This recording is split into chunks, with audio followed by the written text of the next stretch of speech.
I settled into my evening shift at the remote Arctic military outpost, the clicking of equipment keys cutting through the silence. Our small island station housed just 3 people, me, Robert, and Thomas, making every empty corridor feel twice as long and every silent moment stretch uncomfortably. The government called this place a strategic monitoring facility.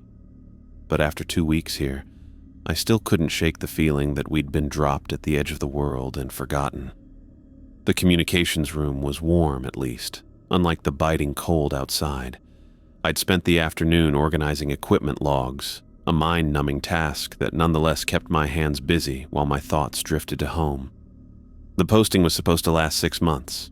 2 weeks down, many more to go. I looked up when Robert appeared in the doorway. Usually he'd announce himself with some joke about Arctic cabin fever or ask if I'd spotted any polar bears on the monitors. Tonight was different. His face looked drawn, the lines around his eyes deeper than I remembered from this morning.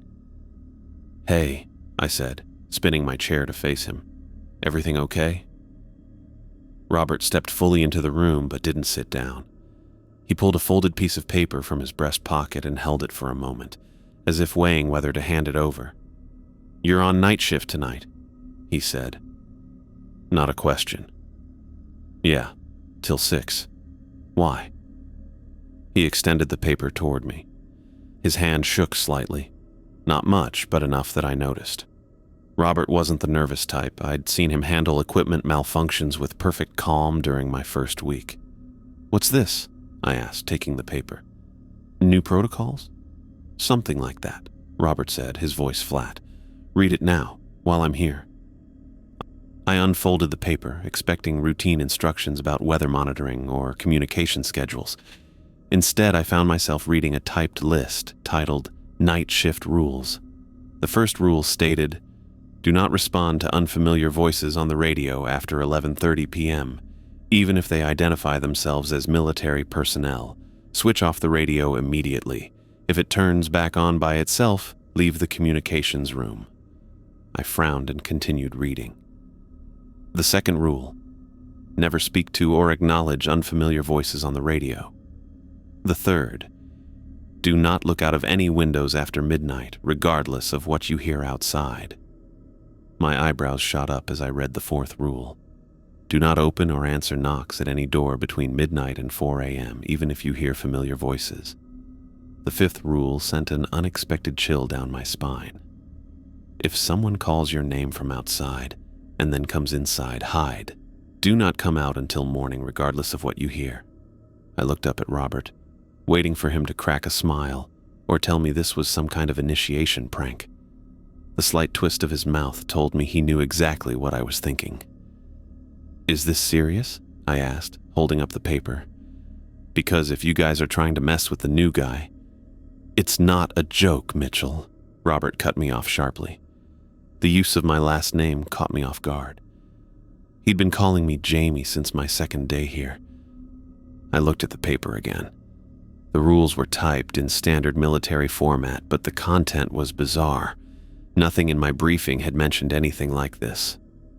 "But this doesn't make any sense," I said. "Why would..." "Just follow them," Robert interrupted again.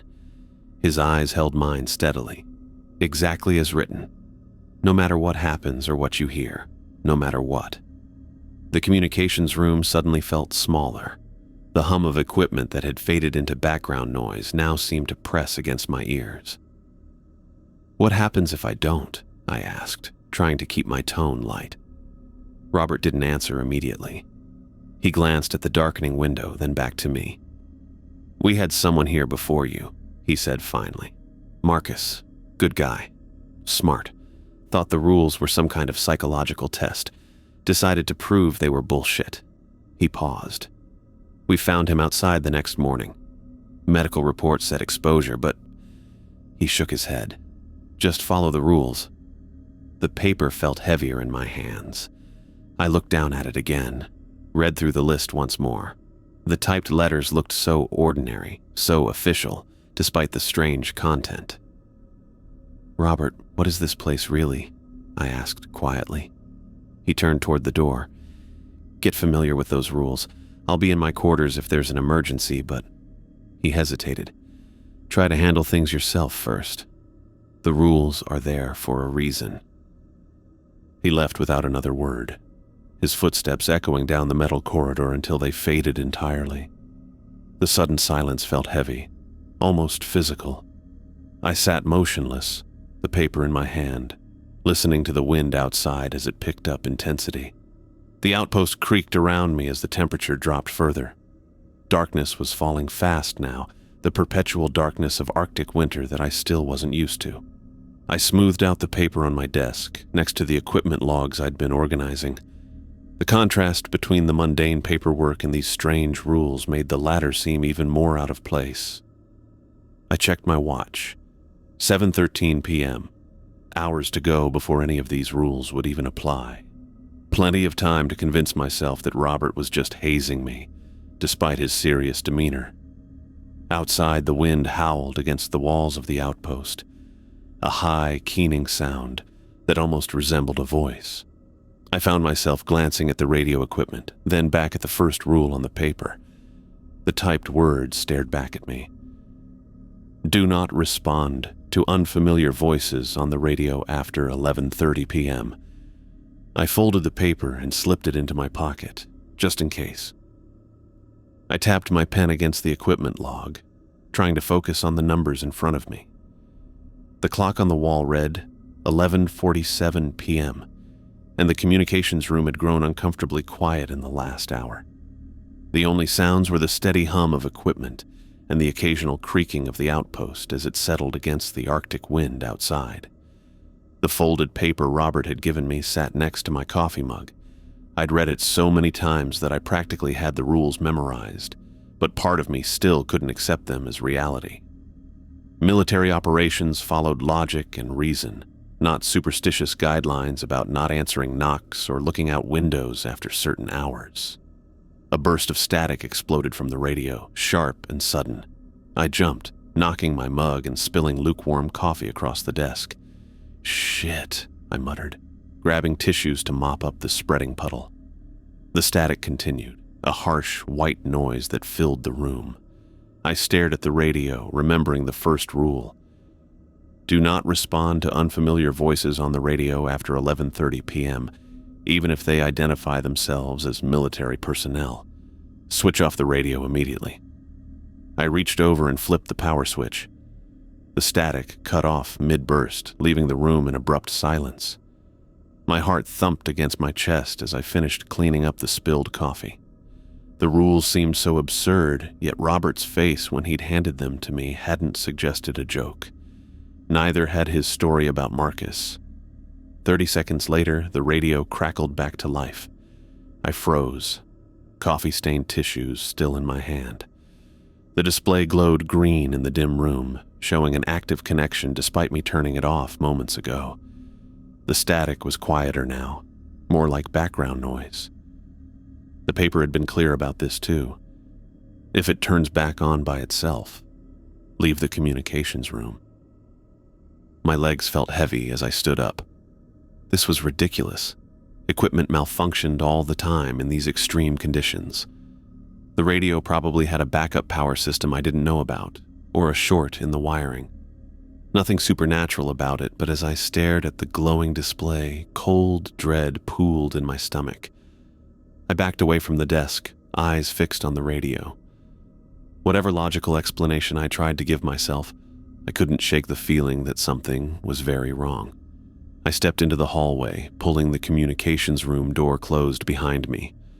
The corridor stretched in both directions, empty and silent except for the low hum of the ventilation system. Emergency lights cast a dull red glow along the metal walls, creating long shadows that seemed to move when I wasn't looking directly at them. Robert's quarters were down the east corridor. I walked quickly, my footsteps echoing on the metal floor. The outpost felt much larger at night, the distances between rooms stretching out like an optical illusion. I reached Robert's door and knocked. "Robert, you awake?" No response. I knocked again, louder this time. "Robert?" The radio turned itself back on. "I need to talk to you."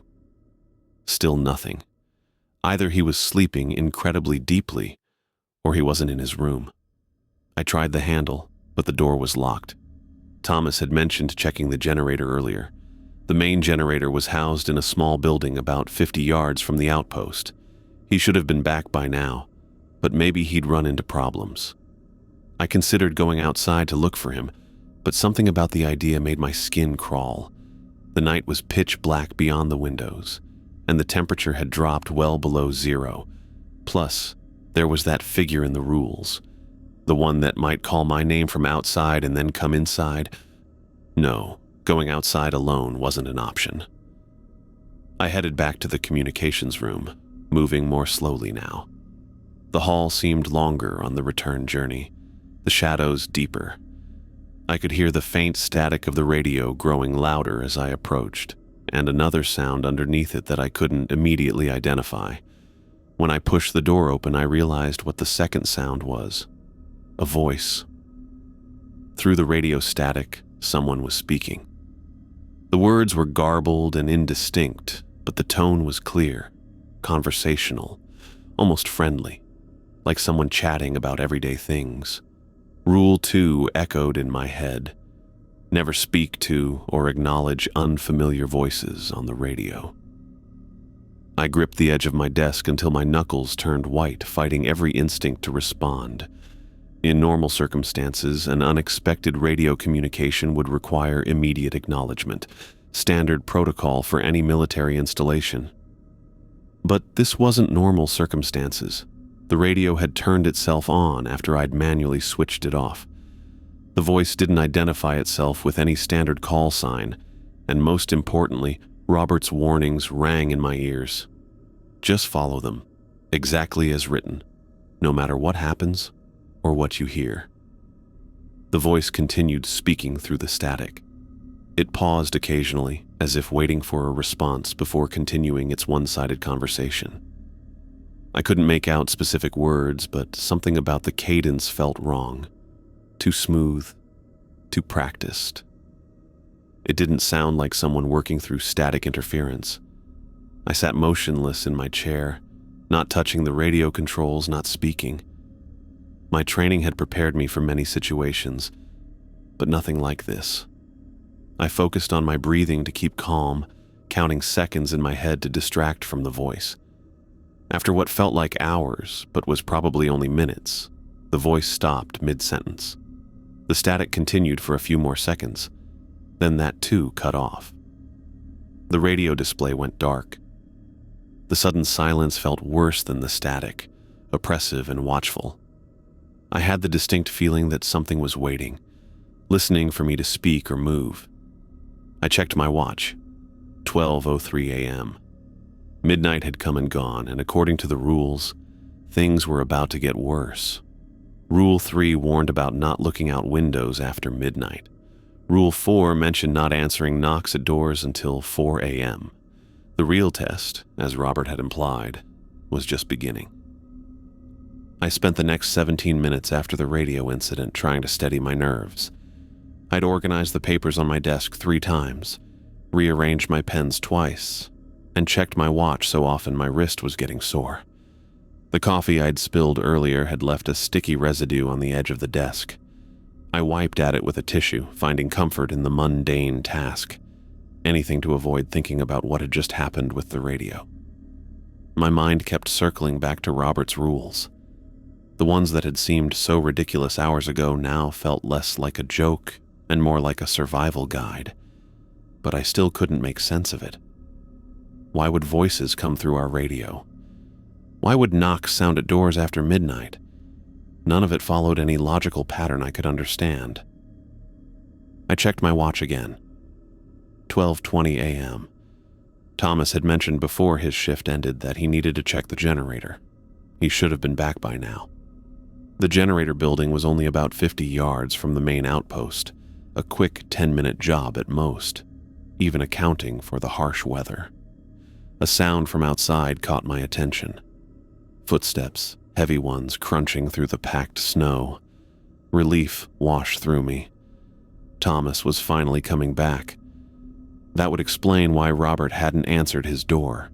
He'd probably gone to help Thomas with whatever generator issue had kept him out so long.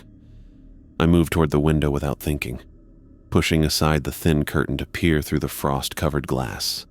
The cold radiating from the window hit my face as I squinted into the darkness.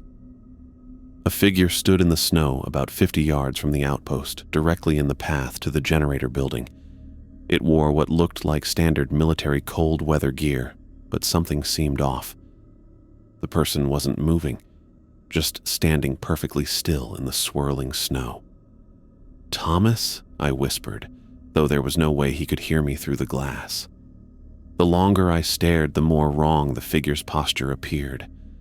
Its arms hung straight down at its sides, unnaturally rigid. Despite the harsh wind that I could hear howling around the outpost's metal exterior, the figure remained completely motionless.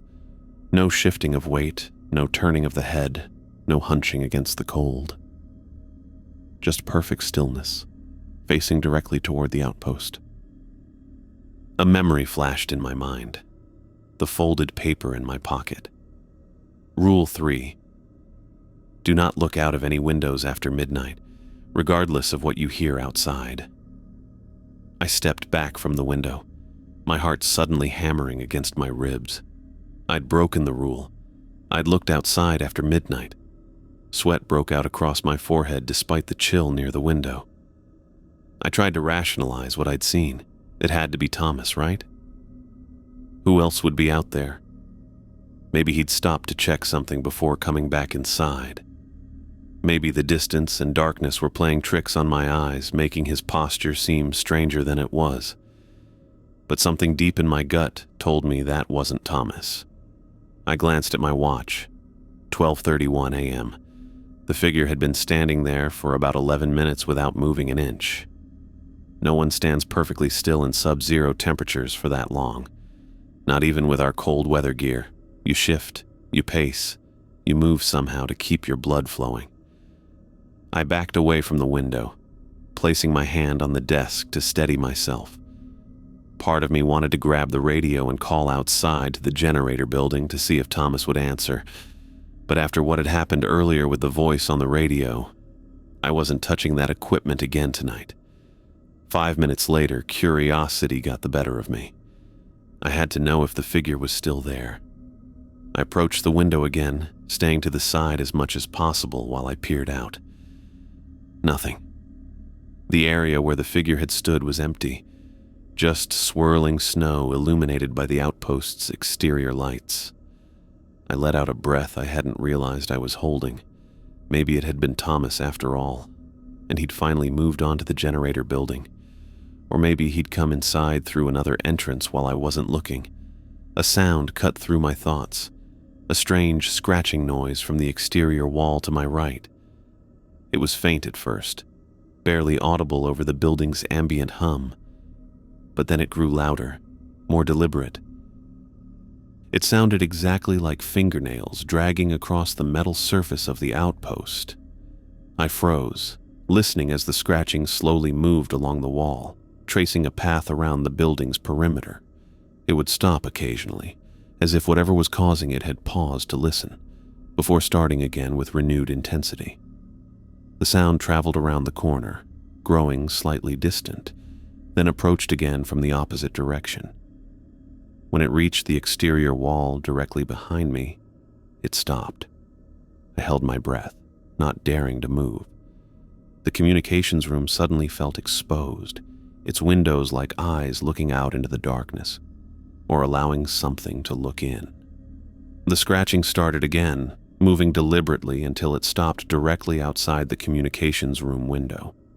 I could hear it clearly now, a rhythmic drag-pause-drag pattern that didn't sound random or accidental. It sounded purposeful. I reached over and dimmed the lights in the room without making any sudden movements. If something was out there, I didn't want to give it a clear view inside. The scratching continued for what felt like hours, but was probably only minutes. Eventually, it moved on, circling the building once more before fading away entirely. I stayed seated in the darkened communications room, my back to the wall farthest from any window. Rule 3 made perfect sense now. Looking outside after midnight had been a mistake. One I wouldn't make again. The rules weren't jokes or hazing rituals for the new guy. They weren't psychological tests or team-building exercises. They were warnings, specific life-saving warnings about whatever existed out there in the Arctic darkness. I pulled the folded paper from my pocket and read through the rules again, committing each word to memory. This time I didn't question their logic or purpose. I simply accepted them as truth. The scratching had stopped, but the silence that followed didn't bring any comfort. Something had circled our outpost, something that moved like a person but stood unnaturally still in freezing temperatures. Something that had appeared exactly when I broke one of the rules. I kept the lights dimmed and stayed away from all windows, watching the clock as minutes crept by with excruciating slowness. The night was far from over, and I had a feeling that whatever was out there was just getting started. I sat in the dimmed communications room, back pressed against the wall farthest from the windows. The scratching had stopped a while ago, but I couldn't shake the feeling that whatever had made those sounds was still out there, waiting. I checked my watch again. 1:15 a.m. Nearly 3 hours until I could answer any knocks at the door, according to Rule 4. The outpost creaked and settled around me. The wind had picked up, howling against the metal exterior with a mournful tone. I tried to focus on the equipment logs I'd been organizing earlier, but my concentration was shot. Every sound made me tense up. Jamie, are you in there? I froze. The voice came from outside, clear despite the howling wind. It was my mother's voice, exactly her voice, using the nickname only she had ever called me. Jamie, sweetheart, I need to talk to you. My throat closed up. It couldn't be her. She was back home in Minnesota, thousands of miles away. There was no way she could be here in the Arctic, in the middle of the night. But the voice was perfect. The slight Midwestern accent, the way she softened the second syllable of my nickname. Rule 5 echoed in my mind. If you hear someone calling your name from outside and then they come inside, hide. Do not come out until morning, no matter what you hear. I pressed myself harder against the wall, trying to become part of it. The voice called again, closer now, near the main entrance to the outpost. Jamie, it's freezing out here. Let me in, baby. My mother hadn't called me baby since I was 10 years old. The realization sent ice through my veins. Whatever was outside wasn't my mother. It couldn't be. A gentle knocking sound came from the main door. Tap, tap, tap. Tentative, just like my mother would knock. James. Hey, James, you in there? A second voice joined in. Marcus. My friend Marcus, who, according to Robert, had died here after breaking the rules. His voice was exactly as I remembered. The slight rasp from years of smoking, the way he clipped certain words. James, man, I'm hurt. I need help. Open up. I bit down on my knuckle hard enough to taste blood. The real Marcus was dead. This wasn't him. Little brother, James, Mom sent me to check on you. My sister now. 3 voices, all perfect, all impossible. Mitchell, this is Captain Reynolds. Report to the main door immediately. That's an order, soldier. My old commanding officer from basic training. The stern bark that had once made me snap to attention now made me curl inward. How did it know these voices? How could it mimic them so perfectly? The knocking grew more insistent, no longer gentle taps but firm, demanding thuds. I checked my watch again. 1:34 a.m. Still hours before Rule 4 would allow me to answer the door. I held my breath and waited. James, please. My sister's voice cracked with desperation. Something's out here with us. It's hunting us. Please let us in. My hands trembled. Every instinct screamed at me to help, to open the door, to save them. But they weren't real. I kept repeating it in my head. They're not real. They're not real. Jamie, baby, please, I'm so cold. I can't feel my fingers anymore. My mother again, her voice now trembling and weak. I squeezed my eyes shut, trying to block it out. James, it's Thomas. I'm hurt bad, man. The generator. Something happened. I need medical attention. James, please. Thomas. The voice was exactly his. The slight reservation in his tone, the careful way he pronounced each word. But according to the rules, it couldn't be him. Rule 4 was clear. No opening doors between midnight and 4 a.m., even for familiar voices. The voices continued overlapping, each one growing more desperate, pleading, crying, swearing, promising things, threatening things. I pressed my hands over my ears, but it did little to block them out. The main door handle rattled. I stopped breathing. The rattling continued, more forceful now. The voices outside grew excited, urgent. Then came a sound that made my blood freeze. The distinct metallic click of the main door unlocking. That was impossible. I'd checked all the doors myself at the beginning of my shift. Standard protocol. They were secured for the night, and the only keys were with the 3 of us who worked here. The main door creaked open. A blast of frigid air swept through the outpost, carrying snowflakes that swirled in the red emergency lighting of the hallway. The voices outside fell silent. Footsteps entered. Slow, measured. Boot soles on metal flooring. I scrambled under my desk, pushing the chair away to make room. It was a tight fit, but I managed to wedge myself into the knee space, pulling my legs up close to my chest. Rule 5 was clear. Hide until morning, no matter what. The footsteps moved down the hallway toward the communications room, unhurried, deliberate. They stopped outside the door. I held my breath, pressing myself as far back into the shadow of the desk as possible. The handle turned, and the door swung open. Through the small gap between the desk and the floor, I could see a pair of boots. Standard military issue, exactly like the ones Robert wore. The figure moved around the room slowly. A chair scraped across the floor as it was pushed aside. Papers rustled. Equipment clattered as something knocked against a shelf. James, where are you? Robert's voice. A perfect match, the same inflection, the same slight Boston accent. But it wasn't Robert. It couldn't be. Jamie, come on. I know you're in here. I saw the light earlier. The boots moved closer to the desk. I pressed my hand against my mouth, fighting the urge to make any sound. Sweat dripped down my back despite the chill in the room. This isn't funny, Mitchell. We have a situation. I need your help. More equipment crashed to the floor. The figure was becoming less careful, more agitated. It knocked over the filing cabinet with a thunderous crash that echoed through the small room. James Mitchell, answer me, goddammit. The voice had changed slightly. Still Robert's, but with an edge I'd never heard from him before. Something primal and hungry underneath the familiar tones. I watched the boots pace back and forth, stopping occasionally as if the figure was listening for any sound that might give away my position. Each time they paused near the desk, I stopped breathing. The thing wearing Robert's voice continued to search, calling my name with increasing frustration. It mimicked Robert's mannerisms perfectly, the way he cleared his throat before speaking, his habit of tapping his foot when thinking. If I hadn't read the rules, I would have believed it was him. James, this is ridiculous. I know you're hiding because of those stupid rules I gave you. They're just a joke, okay? An initiation thing. You can come out now. My eyes widened in the darkness under the desk. The thing was smart. It was trying to trick me into breaking the rules. Robert had been deadly serious about those rules. They weren't a joke, and he would never claim they were.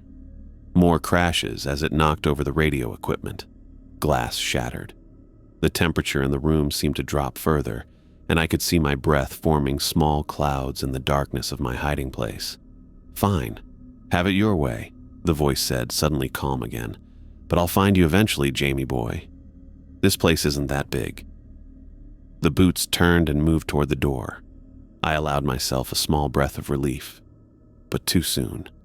The footsteps stopped at the threshold. By the way, the voice said, when I do find you, I'll make sure you end up just like Marcus. They found pieces of him across 3 different snowdrifts. The door closed and the footsteps receded down the hallway. I remained frozen in place, listening intently for any sign that it might return. The outpost had fallen silent again except for the constant howl of the wind outside. I stayed under that desk, knees cramped against my chest, back aching from the awkward position. But I didn't move. Rule 5 had been clear, and after what I'd just witnessed, I wasn't taking any chances. Whatever was out there knew too much about us. It knew our names, our voices, our relationships. It knew about the rules. And most terrifying of all, it had gotten inside despite the locked doors. All I could do now was wait for morning and hope that dawn would drive it away. I stayed curled under the desk, listening to the thing with Robert's voice continue to search the communications room. My muscles cramped from maintaining the awkward position, but I didn't dare move.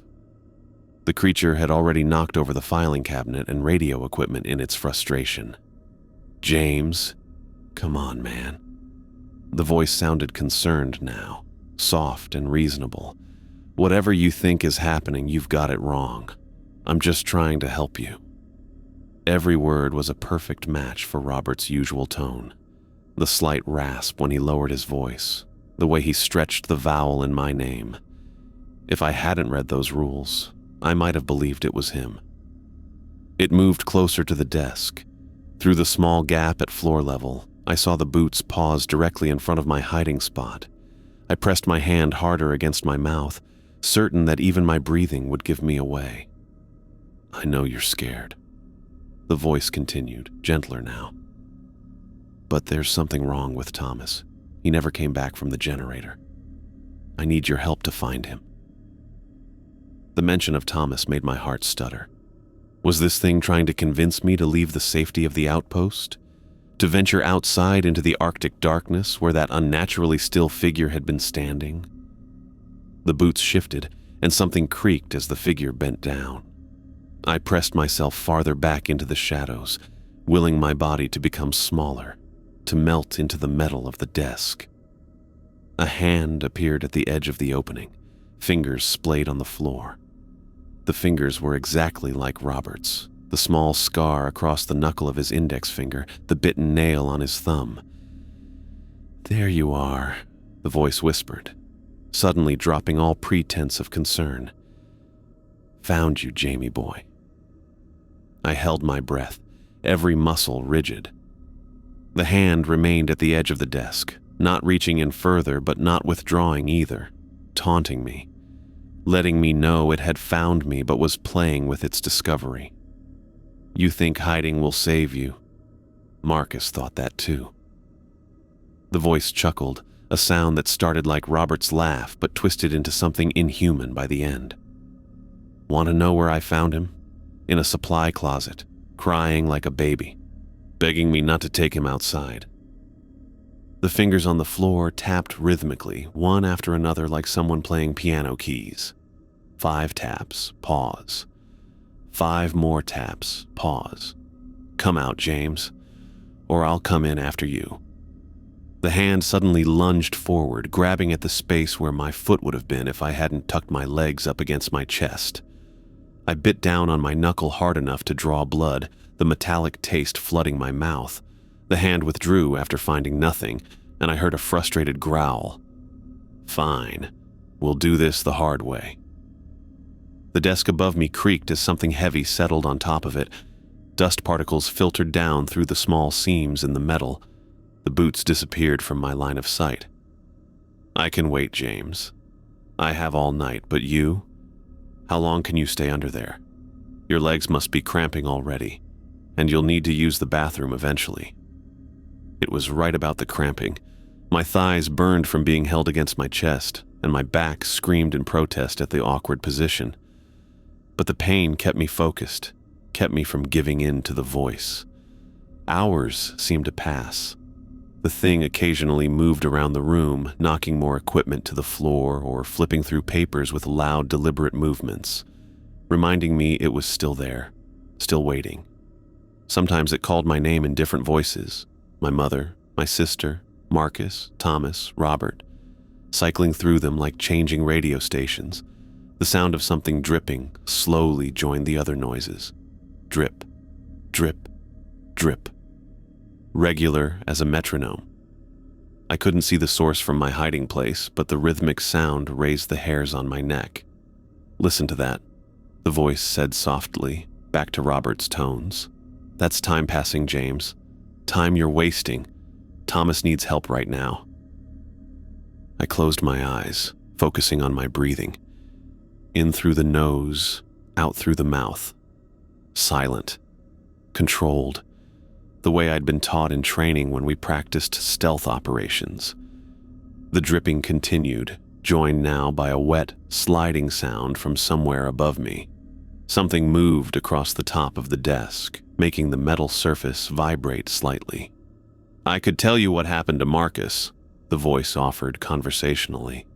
"The official report said exposure, but we both know that's not true. Want to hear the real story? It's fascinating what cold can do to human flesh, how it preserves certain things while destroying others."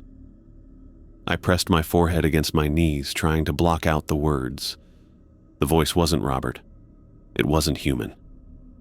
Rule 5 was clear. Hide until morning, no matter what you hear.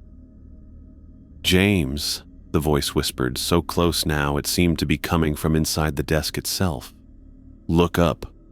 Against every instinct of self-preservation, my eyes flickered upward.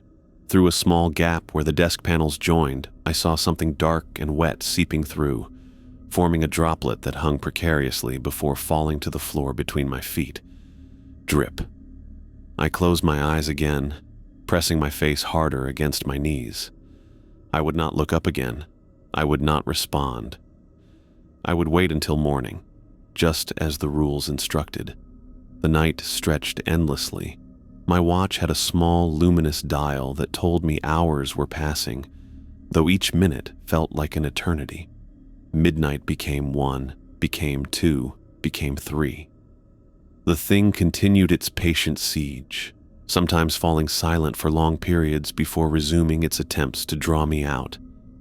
At 4:30, the quality of the silence changed. The dripping stopped. The wet sliding sounds ceased. The weight lifted from the desk above me, and I heard footsteps moving toward the door. "Dawn's coming soon," the voice said, sounding oddly regretful.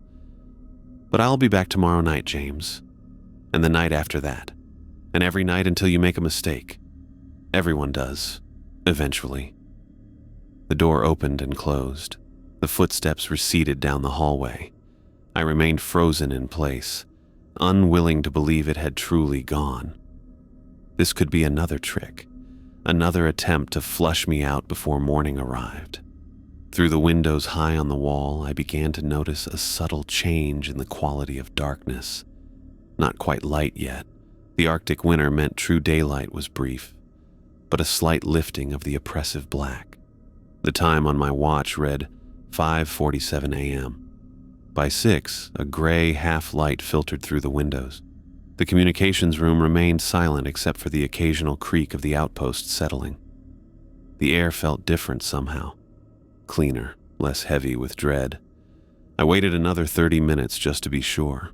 Rule 5 had said to wait until morning, and I wasn't taking any chances on what morning meant.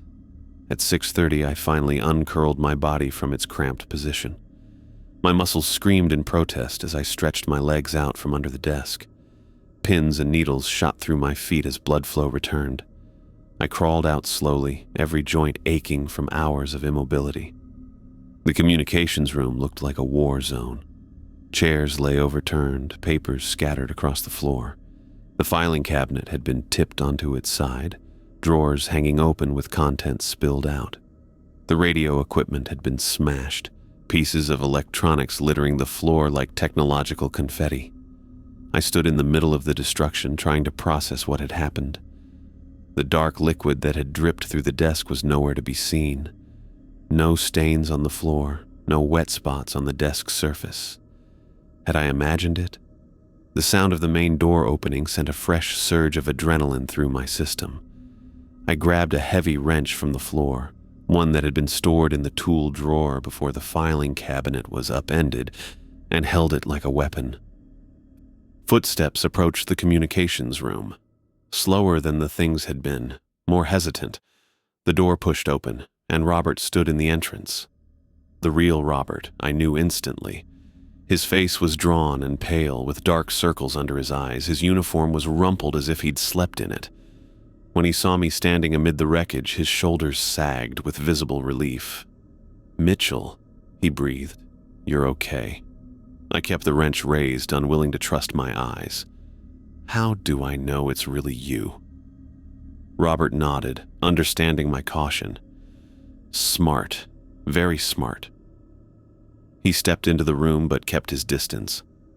"Ask me something only I would know, something that wasn't mentioned last night." I thought for a moment. "The first day I arrived, what did you say to me when I commented on how isolated this place was?" A small, tired smile touched Robert's lips. I said, "Isolation is the least of your worries here, kid." Then I told you to enjoy the peace while it lasted. The tension in my shoulders eased slightly. That sounded right, and it wasn't something I'd mentioned to anyone since arriving. "It was in here last night," I said, lowering the wrench but not putting it down. "It looked through everything. It knew about the rules." Robert nodded grimly, surveying the destruction. "They always do." He stepped further into the room, kicking aside a fallen chair. "I was in my quarters all night. Heard the same voices you did, I bet. Calling my name, sounding like people I used to know." "You've seen them before? These things?" "Too many times." Robert leaned against the wall, looking exhausted. "I heard it coming down the hall around 2 a.m. Tried the handle on my door. I had it barricaded with my desk and footlocker. What are they?" I asked, the question that had been burning in my mind since I first read those rules on the folded paper. Robert ran a hand over his face. "I don't know. None of us do. The military doesn't acknowledge them in any official capacity. The reports we file get buried or redacted until they read like equipment malfunctions or weather incidents." He gestured to the list of rules still folded in my pocket. "Those are passed down from team to team. When new personnel arrive, we make sure they get the rules before their first night shift. Some believe them, some don't. The ones who don't end up like Marcus," I finished. Robert nodded. "The rules work. We've figured that much out through trial and error. Bloody, terrible error." He looked out the window at the gray Arctic landscape. "But no one knows why they work or what these things really are." "How often does this happen?" I asked, finally setting down the wrench as my arm grew tired. "The activity comes in cycles. Some weeks are quiet. Others..." He gestured at the destroyed room. "Every few days, usually. More frequent during the winter months when the darkness lasts longer." "And the military knows? They keep sending people here anyway?" Robert's laugh was harsh and without humor. "This outpost is strategically valuable. Perfect position to monitor Russian and Chinese shipping movements through the Arctic Passage. The brass decided the occasional personnel loss was an acceptable risk." "That's insane," I said, feeling anger rising to replace the fear that had dominated my night. "Welcome to the military, kid." Robert pushed himself off the wall. "We should clean this up.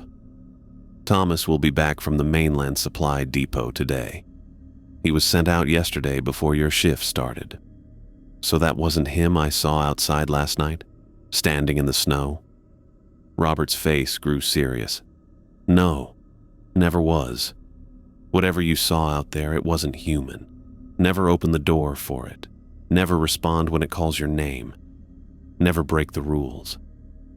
He started picking up papers from the floor, organizing them into rough piles. "The rest of today will be normal. We'll file reports, clean up this mess, check equipment. Then tonight it might all happen again." "How do you live like this?" I asked, bending down to right an overturned chair. Robert paused in his work, looking at me with tired eyes. "You learn to, or you don't survive." He handed me a stack of papers. "The rules keep us safe. Remember that." I nodded, understanding now the deadly seriousness behind the strange list I'd initially thought was a joke or hazing ritual. The rules weren't arbitrary. They were survival techniques, learned through blood and loss. Outside, the gray Arctic morning cast weak shadows across the snow. In a few hours, the brief daylight would fade back into the perpetual winter darkness. And when night fell again, the rules would be all that stood between us and whatever waited in that darkness. Robert and I worked silently through the morning hours, picking up the scattered papers and broken equipment that littered the communications room.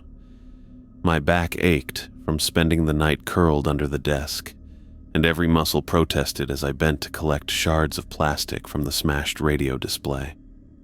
"We'll need to requisition new equipment," Robert said, tossing a beyond repair circuit board into a trash bin.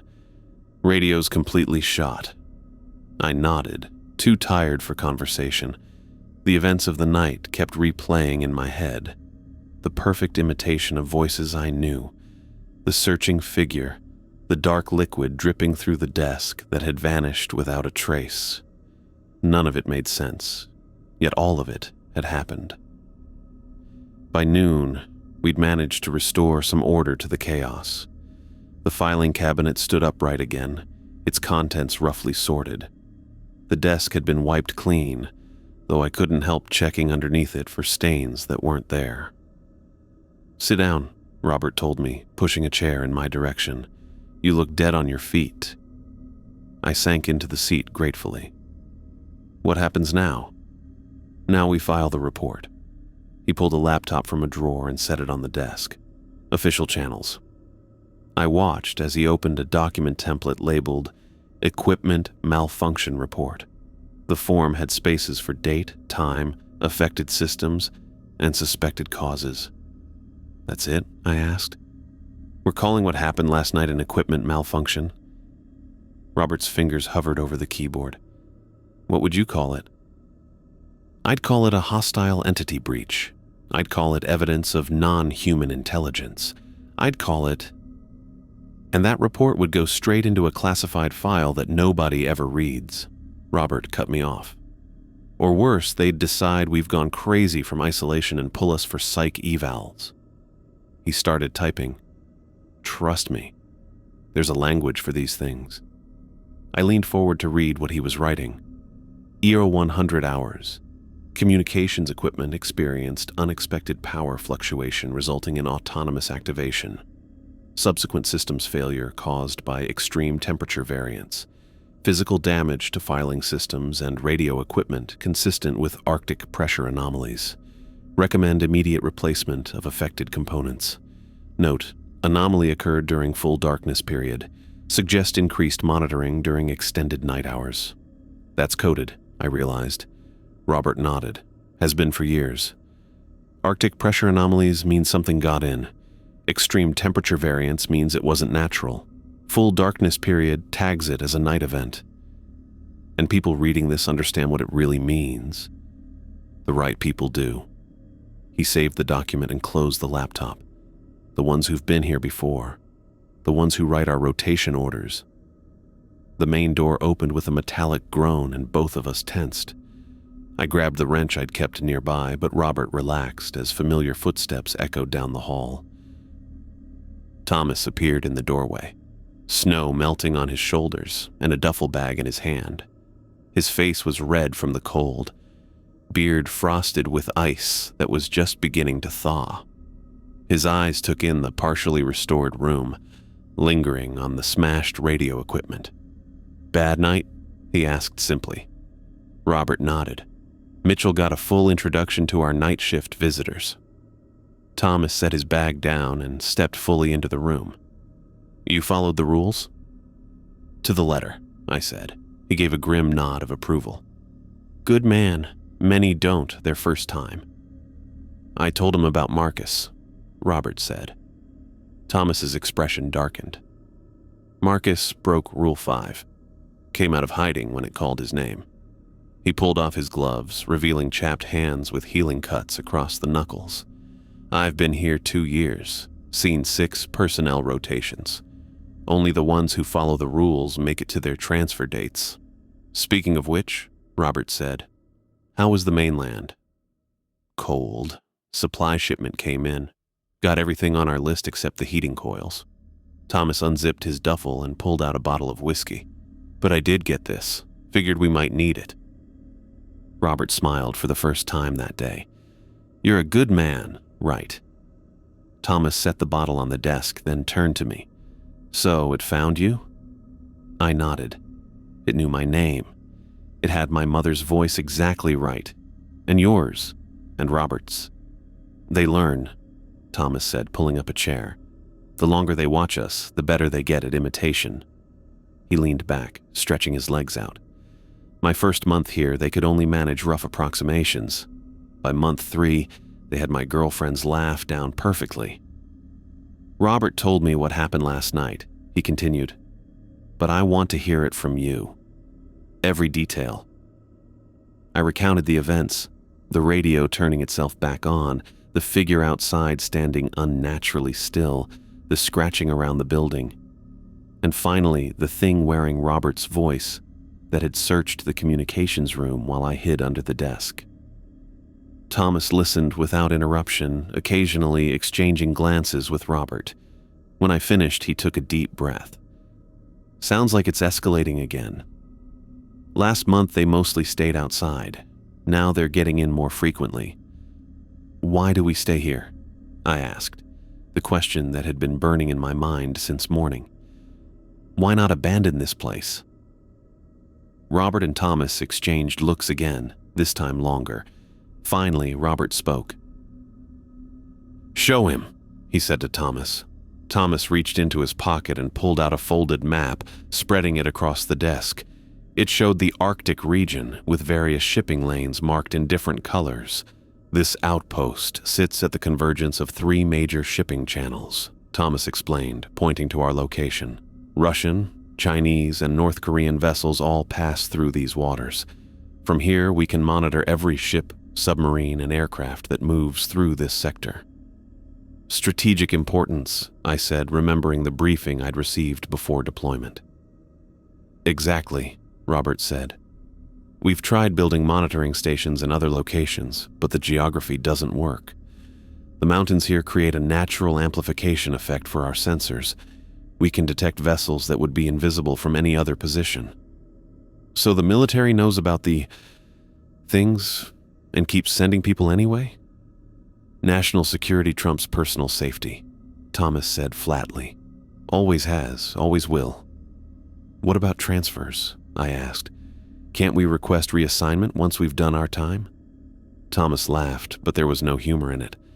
I've filed 7 transfer requests in 2 years, all denied. There's an unwritten policy, Robert added. Once you've been here, once you know what this place really is, they don't let you go easily. Too much risk of talking. So we're stuck here? My voice came out smaller than I intended. Not forever, Thomas said. Just until your replacement is trained and ready. It's an unspoken rotation. 6 months is standard. Some make it, some don't. Those who follow the rules make it, Robert corrected. We spent the afternoon checking equipment and reinforcing protocols. Thomas showed me how to barricade doors more effectively, using angled furniture to prevent them from opening even if unlocked. Robert walked me through communications backup systems in case the main radio couldn't be repaired. Thomas explained his own additions to the rules based on his longer experience. Never touch anything left outside overnight, even if it belongs to you. Never record the voices on any device. Never try to photograph what you see through windows after dark.